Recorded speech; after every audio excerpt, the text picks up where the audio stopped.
மற்றும் பத்திரிகை நண்பர்களுக்கு என்னுடைய பணிவான வணக்கம். மார்க்சிஸ்ட் கம்யூனிஸ்ட் கட்சியினுடைய மாநில குழு கூட்டம் இன்று காலை சென்னையிலே துவங்கியிருக்கிறது. நடைபெற்ற நாடாளுமன்ற தேர்தலுக்கு பிறகு, விக்கிரவாண்டி இடைத்தேர்தலுக்கு பிறகு தமிழகத்தில் இருக்கிற அரசியல் சூழ்நிலை பற்றி விவாதித்து சில முக்கியமான முடிவுகளை மேற்கொள்வதற்காக இந்த மாநில குழு கூட்டம் நடைபெற இருக்கிறது. அதேபோல் எங்களுடைய கட்சியினுடைய மாநாடுகள், கிளை மாநாடு துவங்கி அகில இந்திய மாநாடு வரை வருகிற செப்டம்பர் மாதம் துவங்கி அடுத்த ஆண்டு ஏப்ரல் மாதம் வரை நடைபெற இருக்கிறது. அதற்கான பணிகளை திட்டமிடுவதற்கும் இந்த மாநில குழு கூட்டம் நடைபெற இருக்கிறது. குறிப்பாக தேர்தலுக்கு பிந்தைய அரசியல் சூழ்நிலையில் தமிழ்நாட்டில் பாஜகவினுடைய நடவடிக்கைகளை முறியடிப்பதற்கும், மத்தியிலே ஆட்சி பொறுப்பிலே ஒரு சந்தர்ப்பவாத கூட்டணி அமைத்து உருவாக்கி இருக்கிற மோடி அரசாங்கம் மீண்டும் மீண்டும் மாநிலங்களுடைய உரிமையை பறிப்பது, எவ்வளவு வற்புறுத்தி போராடினாலும் நீட் தேர்வை நாங்கள் கைவிட மாட்டோம் என்று மறுப்பது போன்ற இந்த நடவடிக்கைகளை எதிர்த்து இயக்கம் நடத்துவதும், அதேபோல் மாநில சுயாட்சி, சமூக நீதி உட்பட பல்வேறு கோரிக்கைகளை வலியுறுத்தி இயக்கம் நடத்துவது குறித்து நாங்கள் இந்த மாநில குழுவில் இயக்கம் நடத்த தீர்மானிக்க இருக்கிறோம் என்பதை சொல்ல விரும்புகிறோம். குறிப்பாக வருகிற நாடாளுமன்ற கூட்டத்தில் மத்திய அரசாங்கம் பட்ஜெட் தாக்கல் செய்ய இருக்கிறது.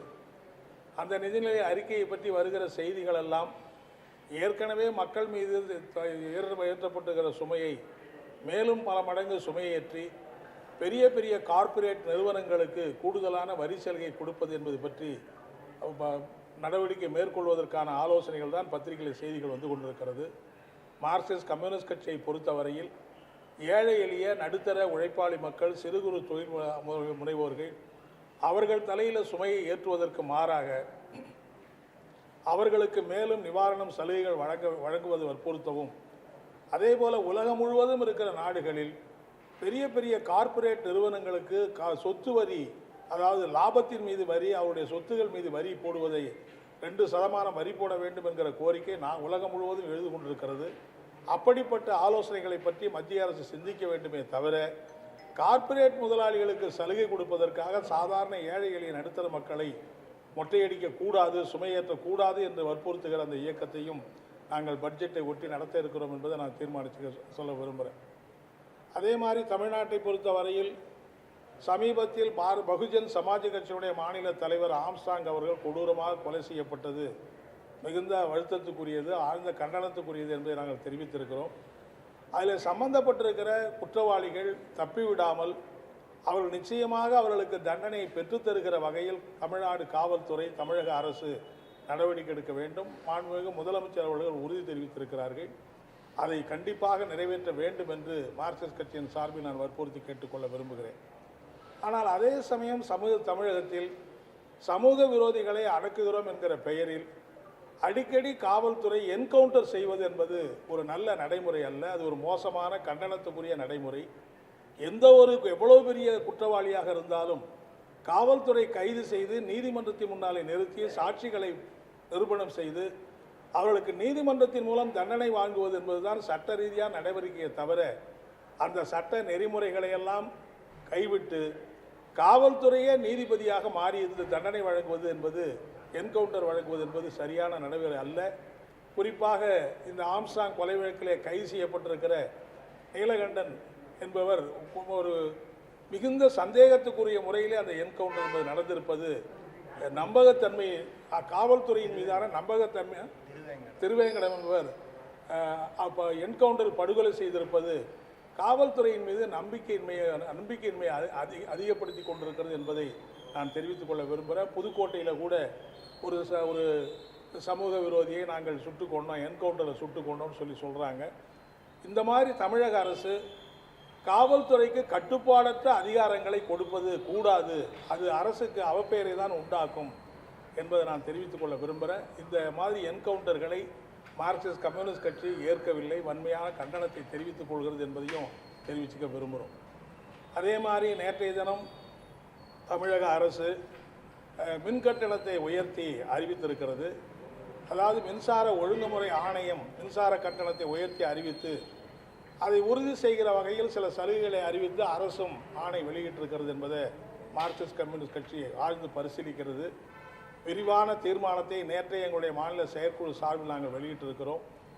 குறிப்பாக மின்சார வாரியத்தை அரசு பொதுத்துறையில் இருக்கக்கூடிய மின்சார வாரியத்தை முழுக்க முழுக்க தனியார் மயமாக்கி தனியார் கூட்டு கொள்ளைக்கு வழிவகுக்கக்கூடிய கொள்கையைத்தான் ஒன்றிய பாஜக அரசு தொடர்ந்து நிறைவேற்றி கொண்டிருக்கிறது. கிட்டத்தட்ட நீங்கள் பார்த்தீங்கன்னு சொன்னால் மின்சார வாரியம் ஒரே வாரியமாக இருந்தது பல கூறுகளாக பிரிக்கப்பட்டிருக்கிறது. அது ஒவ்வொன்றும் நாளைக்கு தனியார் மயத்துக்கு கார்ப்பரேட்டுகளுக்கு அடமானம் வைக்கக்கூடிய நிலைமை என்பது உருவாகிறது. இதைத்தான் மோடி அரசாங்கம் பின்பற்றுகிறது. அந்த கொள்கையை மாநில அரசு தலைமையிலே திணிக்கிறது. அது மட்டுமல்ல, ஒவ்வொரு ஆண்டும் குறைந்தபட்ச 6% கட்டண உயர்வு அல்லது விலைவாசி புள்ளிக்கு ஏற்ப கட்டண உயர்வு, இதில் எது குறைவானதோ அதை மாநில அரசு மின்சார வாரியங்கள் நிறைவேற்ற வேண்டும். அப்படி நிறைவேற்றினால்தான் மின்சார வாரியங்களுக்கு மத்திய அரசு கொடுக்கக்கூடிய கடன் உதவி திட்டத்தின் கீழ் கடன் உட்பட வழங்கப்படும் என்று மத்திய அரசு கட்டாயப்படுத்துகிறது.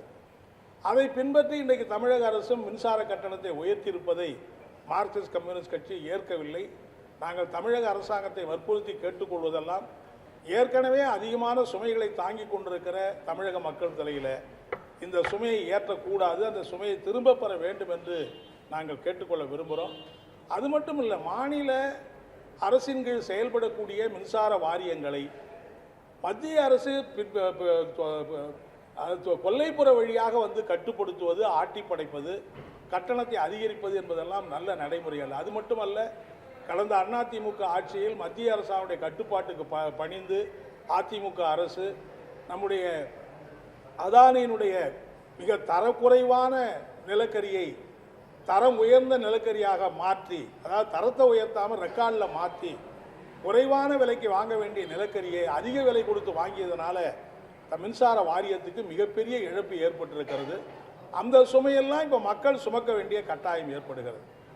எனவே இது போன்ற இந்த அமைப்புகளை தமிழக அரசு மறுபரிசீலனை செய்ய வேண்டும்.